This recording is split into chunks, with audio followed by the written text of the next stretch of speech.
Have you ever heard of a town with a secret so dark it swallows its own children? Welcome to Drisky, Missouri, a quiet, unassuming place where kids have a strange habit of disappearing. The locals have a word for it. Borrasca, they whisper it, their eyes filled with a fear they refuse to explain. When you ask what it means, the conversation just ... ends. Sam moved to Drisking when he was a boy and learned the rules fast. Don't go into the woods after dark. Don't ask about the kids who vanish. And whatever you do, when you hear those strange, metallic sounds grinding from the mountain at night, you lock your doors and you don't go looking. His best friend, Kyle, was obsessed. He noticed the pattern. Kids, always around the same age, would just be ... gone. There'd be a half-hearted search party, a few sad faces, and then nothing. The town would move on, burying the memory under a single, chilling word: Borrasca.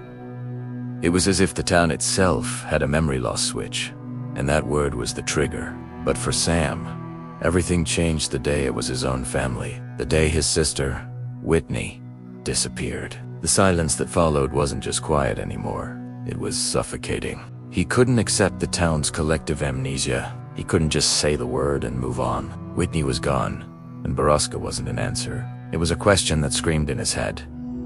He and Kyle refused to let it go. They started their own investigation, a desperate search for answers in a town that wanted them to stay silent. Their journey took them away from the polite, smiling faces of their neighbors and toward the town's jagged, forgotten edges. The whispers they'd ignored their whole lives started to piece together, forming a map that led to one place: the abandoned iron mine on the mountain.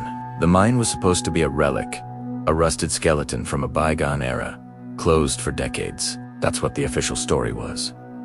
Anyway, but when Sam and Kyle started watching, they saw things that didn't add up. Supply trucks making deliveries in the dead of night, fresh tire tracks on a road no one was supposed to use, and thick, black power lines, humming with electricity, snaking their way up the mountain and disappearing right into the mine's entrance. And the sounds, those grinding, mechanical noises that haunted the town at night, they weren't coming from the mountain. They were coming from Asterisk, inside Asterisk. The mine wasn't abandoned, it was active.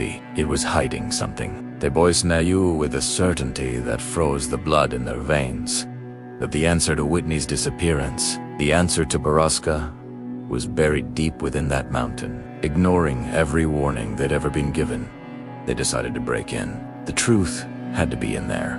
As they crept past the rusted no trespassing signs and into the cold, dark maw of the mine, they had no idea they weren't just stepping into a physical place. They were stepping into the heart of Drisking's monstrous secret, a truth so vile it had been protected for generations. The air inside was stale and cold, thick with the smell of damp earth and something else.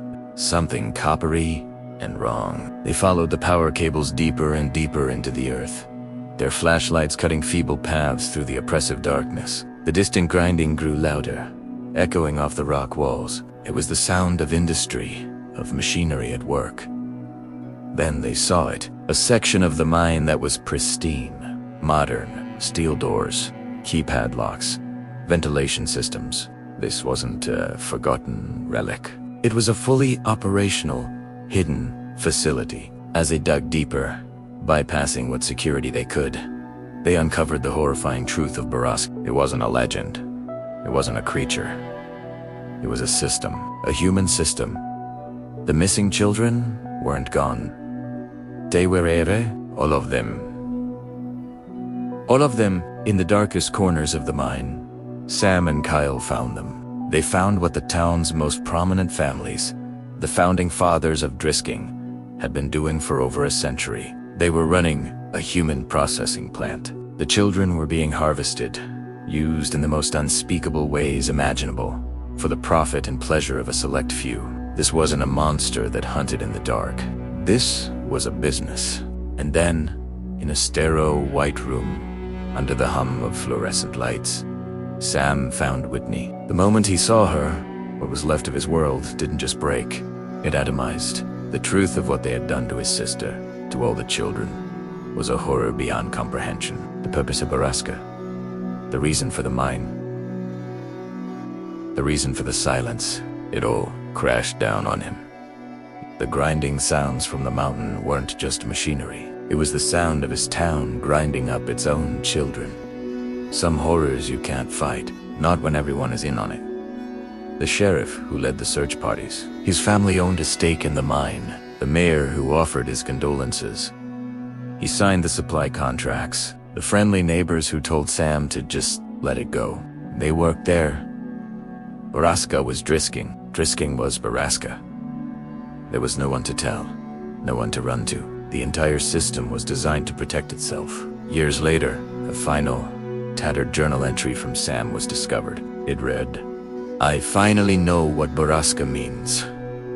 It's a Spanish word. It means squall, a sudden, violent storm that comes without warning and leaves devastation in its wake.